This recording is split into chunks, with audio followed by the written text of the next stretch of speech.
کہ کتنی بڑی تعداد میں پورے خاندان جو ہے قالین بانی کے اس فن سے، اس کام سے منسلک ہیں، اور اس میں بہت بڑی تعداد خواتین کی ہے جو اپنے گھر میں بیٹھے ہوئے یہ کام کر رہی ہیں، روزگار کما رہی ہیں، اور ان کے گھروں میں پھر اس سے خوشحالی آتی ہے۔ اس لیے میں بار بار کہتا ہوں کہ ہمیں پاکستانی پروڈکٹس کو سپورٹ کرنا چاہیے تاکہ پاکستان کو فائدہ ہو، پاکستان کے اس ہنرمند کو، قالین بان کو بھی اس کا فائدہ ہو۔ ایک اور انٹرسٹنگ بات یہ ہے کہ جو قالین ہمارے سامنے جس کی بنائی ہو رہی ہے، یہ تو سیمپل ہے، یہ شاید چند دنوں میں تیار ہو جائے گا، لیکن جو پورا قالین ہوتا ہے وہ اس کے سائز، ڈیزائن کے حساب سے پتہ چلتا ہے کہ کتنے عرصے میں بنے گا۔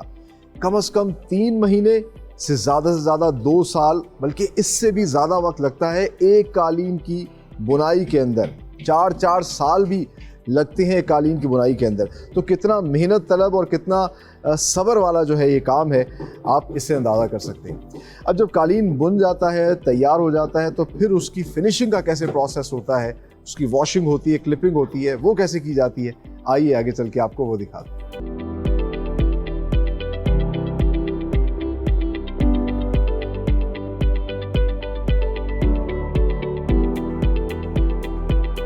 قالین کی بنائی کے بعد مرحلہ شروع ہوتا ہے کارپیٹ کی فنیشنگ کا، اور فنیشنگ کے اندر اس چیز کا خیال رکھا جاتا ہے کہ کلائنٹ کی ریکوائرمنٹ کے مطابق جس طرح کے وہ کلر سے آتا ہے کارپیٹ میں، کیا وائبرنٹ شارپ کلرز ہونے چاہیے یا میٹ تھوڑے ڈل ہونے چاہیے، اس کی فیل کیسی ہونی چاہیے، اس کا وول کتنا باہر ہونا چاہیے، ان تمام تر چیزوں کو اب فنیشنگ پر جو ہے ایڈریس کیا جاتا ہے۔ اور فنیشنگ میں سب سے پہلا پروسیس ہوتا ہے واشنگ کا۔ آپ میرے پیچھے دیکھ سکتے ہیں، یہ ان کا واشنگ سیکشن ہے جہاں پر قالین کو پہلے واش کیا جا رہا ہے، اور یہ واشنگ جو ہے بالکل عام قالین جس طرح دھوتے ہیں اس طرح نہیں ہے، اس میں کچھ پروسیسز ہیں۔ سب سے پہلے تو صابن سے جو ہے اس کو صاف کیا جاتا ہے، اور پھر دوسری جانب آپ دیکھ سکتے ہیں ان کے خاص قسم کے ٹول ہیں، برشز ہیں، اور اس میں خاص قسم کا ایک کیمیکل جو ہے وہ ڈالا جاتا ہے تاکہ اس کے کلر کو جو ہے کلائنٹ کی ریکوائرمنٹ کے مطابق مینٹین کیا جا سکے۔ اور 1 گھنٹہ تقریباً ایک قالین پر اس کی دھلائی میں لگتا ہے۔ پہلے اس کو سوپ سے واش کیا جاتا ہے، پھر یہ سارا کا سارا کیمیکل پروسیس ہوتا ہے، اور اس کے بعد پھر اسے سوکھنے کے لیے باہر ڈال دیا جاتا ہے۔ نیچرلی سن لائٹ سے اس کو سکھایا جاتا ہے۔ گرمیوں میں تقریباً 1 سے 2 دن لگتے ہیں ایک قالین کو سوکھنے میں، اور سردیوں میں سوکھنے کا پروسیس جو ہے وہ تقریباً 1 ہفتہ یا اس سے زیادہ بھی ہو جاتا ہے۔ تو جب قالین سوکھ جاتا ہے تو پھر اس کو کلپنگ کے لیے لے کے جاتے ہیں کلپنگ سیکشن میں۔ آئیے آپ کو دکھاتے ہیں کلپنگ کیسے ہوتی ہے۔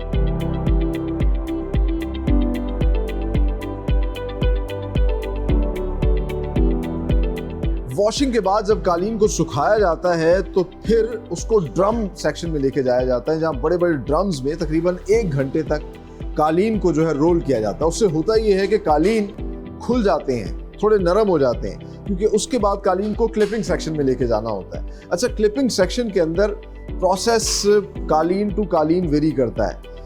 انٹرسٹنگلی کچھ قالین جو کہ موٹے گف ہوتے ہیں ان کو سم ٹائمز پہلے کلپ کیا جاتا ہے اور پھر واش کیا جاتا ہے، جس طرح یہ قالین آپ میرے سامنے دیکھ سکتے ہیں۔ اچھا، بنائی کے بعد ہوتا یہ ہے، یہ لک ہوتی ہے قالین کی، کوئی تھریڈ زیادہ باہر نکلا ہوا ہے، کوئی اندر ہے، ان ایون سی سرفیس ہے، تو اس کو بیلنس کرنے کے لیے کلپنگ کا پروسیس ہوتا ہے، اور کلپر مشین کے ذریعے جو ہے اس کی سرفیس کو، جس طرح کہ یہ اب یہاں سے کلپ ہو چکا ہے اور ایکسیسو وول جو ہے اس سے اتار دیا گیا ہے۔ اس قالین کو واشنگ کے لیے لے کے جایا جائے گا واشنگ سیکشن میں، اور دھلائی کے بعد پھر واپس لا کے اس کو کلپ کیا جائے گا۔ اسی طرح یہ پروسیس جو ہے کم از کم 2 مرتبہ ہوتا ہے۔ کچھ قالین جو تھوڑے فائن قالین ہوتے ہیں پہلے واش کیے جاتے ہیں، ڈرم میں سکھائے جاتے ہیں، کلپنگ سیکشن میں آ کے ان کو کلپ کیا جاتا ہے، ایکسیسو وول کو کاٹا جاتا ہے۔ کلائنٹ کی ریکوائرمنٹ کے مطابق جو ہے ایک فائن لک جب آ جاتی ہے، ایک سافٹ فیل آ جاتی ہے، تو پھر اس کارپیٹ کو فائنل فنیشنگ کے لیے، جس کو کوالٹی سیکشن بھی آپ کہہ سکتے ہیں، جہاں پہ اس کی کوالٹی چیک کی جاتی ہے، وہاں پر بھیجا جاتا ہے۔ آئیے آگے چل کے آپ کو وہ بھی دکھاتے ہیں۔